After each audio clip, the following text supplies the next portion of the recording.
সরকার পতনের পর দেশের বিভিন্ন জায়গায় সংঘর্ষ, সহিংসতায় প্রাণহানি ও ব্যাপক ধ্বংসযজ্ঞ হয়েছে। যশোর, গাজীপুর, সিলেট, বরিশাল সহ বিভিন্ন জায়গা থেকে উদ্ধার করা হয়েছে বেশ কিছু মৃতদেহ। এদিকে ঝালকাঠিতে আওয়ামী লীগ নেতা আমির হোসেন আমর বাসা থেকে উদ্ধার করা হয়েছে 5 কোটি টাকা সহ বিভিন্ন দেশের মুদ্রা।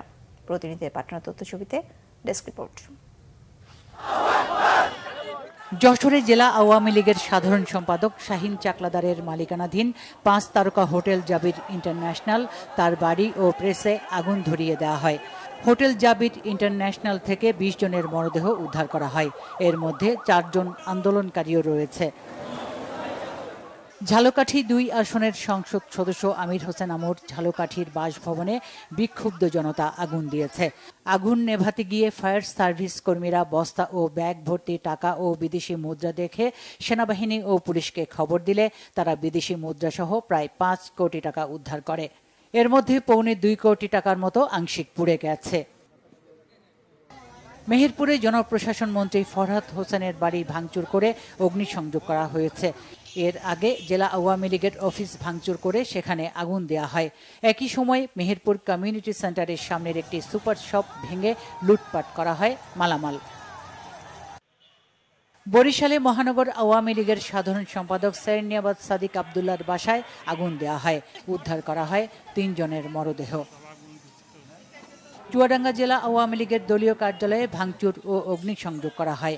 চুয়াডাঙ্গা 1 আসনের সংসদ সদস্য সোলাইমান জোয়ারদার সেলুন ও 2 আসনের সংসদ সদস্য আলী আসগার টগরের বাড়ি ও অফিসে ভাঙচুর, অগ্নিসংযোগ করা হয়।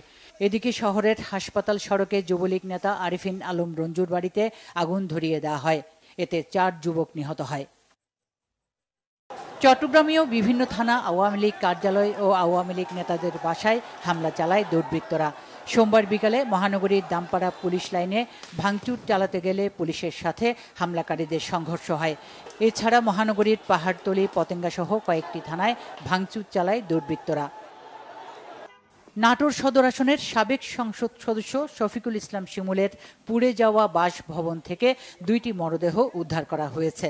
সোমবার থেকে নিখোঁজ মোহন ও আকিবের পরিবার ঘটনাস্থলে গিয়ে তাদের শনাক্ত করে। একই সময় ডাক, টেলিযোগাযোগ ও তথ্য প্রযুক্তি প্রতিমন্ত্রী সিংড়ার বাড়িতে ভাঙচুর চালায় বিক্ষুব্ধ জনতা। গাজীপুরের শফিপুর আনসার ভিডিপি একাডেমিতে হামলার চেষ্টা করলে ব্রাশ ফায়ারে 4 জন নিহত হয়, আহত হয় 2 শতাধিক। সুচরিতা সূচি, বাংলা ভিশন নিউজ ডেস্ক।